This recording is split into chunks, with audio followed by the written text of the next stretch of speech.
정보보호 협정에 대해 보고드리고자 합니다. 먼저 미 대선 결과와 향후 대응 방안에 관해 보고드리겠습니다.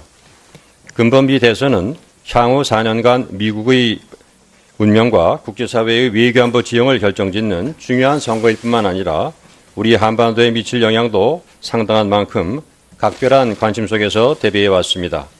자료 1쪽입니다. 근본 선거 결과 민주당 클린턴 후보와 공화당 트럼프 후보 간 치열한 경합 끝에 우리 시간 지난 11월 9일 오후 트럼프 후보가 당선에 필요한 선거인단 과반수 이상을 확보하여 제45대 미국 대통령에 당선되었습니다.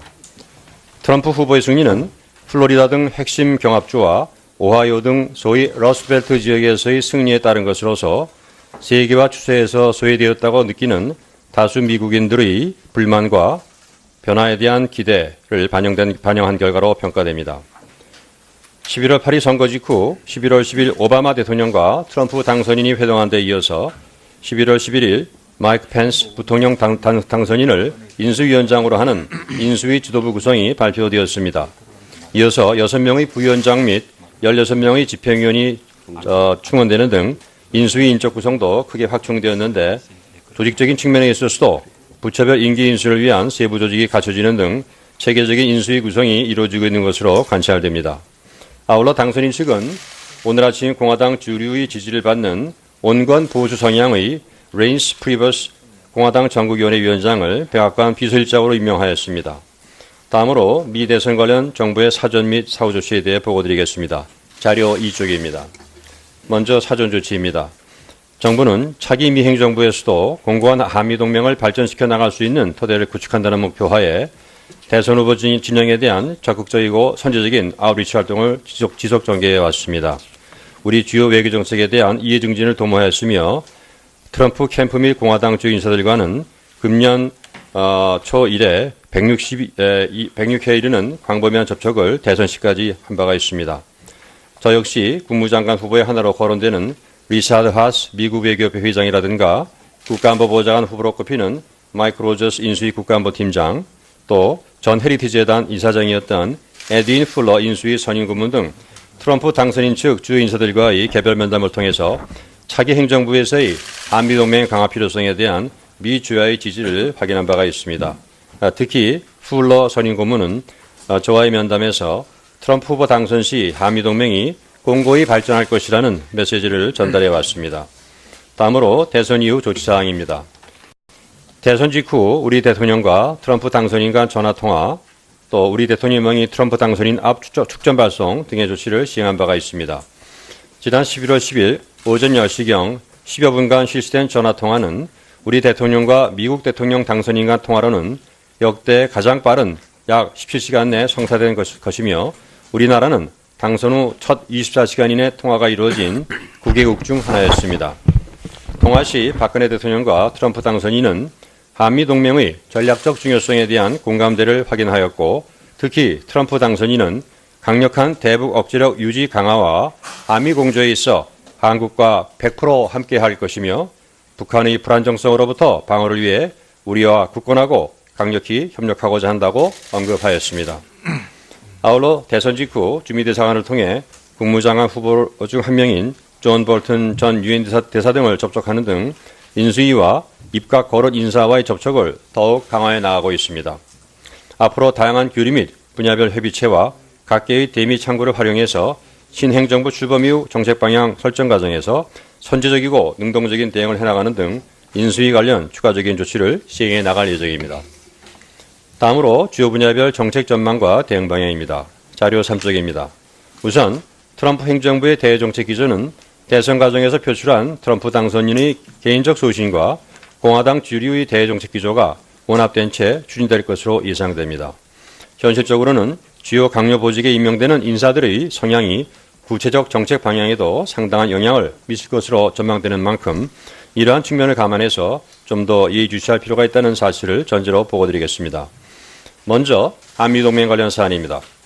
한미동맹의 경우 그간 당선인 자신은 물론 인수위 등 캠프 인사들도 한미동맹의 중요성을 강조해온 만큼 신행정부에서도 기본적으로는 이러한 정책 기조가 유지될 것으로 전망합니다. 특히 지난주 우리 대통령님과 트럼프 당선인과의 전화통화에서 당선인은 한미동맹의 가치에 대해 공감을 표명한 바가 있습니다. 방위비 분담 관련 다양한 예측이 나오고 있습니다마는 대선 과정에서 나온 언급 등을 면밀히 검토하면서 구체적인 정책 입안 과정에서 우리 의견이 반영되도록 계속 노력해 나가겠습니다. 다음으로 북한 문제에 관련 사안입니다. 트럼프 당선인과 외교안보 관련 핵심 참모들은 북한 문제 관련 대선 캠페인 과정에서 북핵 위협의 심각성과 엄중성 및 북핵 문제 해결을 위한 중국의 보다 적극적인 역할 필요성에 대해 언급해 왔습니다. 대통령과의 통화 시에도 트럼프 당선인은 강력한 대북 제재 압박을 통한 북한 지도부의 셈법 변화, 그리고 긴밀한 한미 공조 유지 필요성 등에 관한 우리 입장에 동의하고 미국이 한국과 끝까지 함께할 것이며 흔들리지 않겠다고 하는 등 분명한 메시지를 발신한 만큼 북한 문제가 신행정부 대정책의 주요 현안으로 다루어지게 될 것으로 전망됩니다. 또한 공화당 정강 정책도 북한의 완전하고 검증 가능하며 불가역적인 핵 폐기를 명시하여 분명한 비핵화 의지를 확인한 바가 있습니다. 마지막으로 경제통상정책 관련 보고드리겠습니다. 트럼프 당선인은 선거 과정에서 발표한 취임 후 100일 이행계획을 통해 나프타 재협상 또는 탈퇴, TPP 가입 철회 등 일련의 조치 계획을 공표한 바가 있는데 관련 동향을 예의주시해 나가겠습니다. 이와 관련해서 미 의회 지도부는 근본 레임덕 회기에서 TPP 비준안을 처리하지 않겠다는 입장을 행정부에 제출한 바 TPP는 사실상 폐기 수순을 밟고 있는 것으로 보입니다.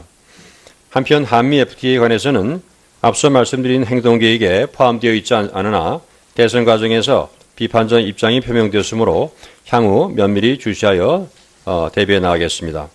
다음으로 향후 대응 방안에 대해 보고드리겠습니다. 자료 5쪽입니다.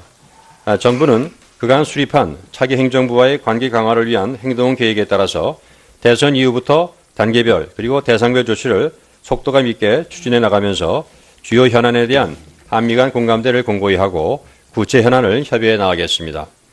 단계별 조치로서는 양 정상 간 통화 이후 인수위와의 접촉을 강화하고 외교안보 분야 주요 강요 인선 시 이들과의 접촉을 심화하면서 신행정부 출범 이후에는 주요 현안을 본격적으로 협의해 나가겠습니다. 대상별로는 인수위 측뿐만 아니라 새로이 구성된 상하원 의원, 주요 공화당 측 싱크탱크 등 민간 연구기관, 대미 투자기업과 재계 등을 적극적으로 접촉하여 나가겠습니다. 분야별로는 국가는 한미동맹 지속의 중요성에 대한 확고한 인식이 정착되도록 하고 북핵 문제와 관련해서도 북한 도발 대응, 대북 제재 압박 강화, 북한 문제의 총체적 접근, 대중 견인 등과 관련해서 인수위 측과 긴밀히 협의해 나가겠습니다. 특히 신행정부 출범 전후 전환기에 북한의 추가 도발 가능성과 도발 시 신속하고 단호한 대응 필요성과 관련해서 메시지를 공동 발신하도록 노력하겠습니다. 통상 분야 관련해서도 정부 간 협의체 및 각계 아웃리치 활동을 통해서 한국의 대미 투자에 따른 일자리 창출 효과 등 한미 FTA의 호혜적 이익을 적극 홍보해 나가겠습니다. 이어서 한일 군사비밀 정보 보호협정 관련 현안과 향후 계획에 대해 보고드리겠습니다. 자료 7쪽입니다. 4차, 5차 핵실험과 20여 차례의 미사일 발사 등 최근 전례 없이 고도화되고 있는 북한의 위협에 효과적으로 대응하기 위한 차원에서 한미일 정보 공유 협력에 추가하여 한일 간 정보 공유 협력을 강화해야 할 필요성이 고조되어 왔습니다.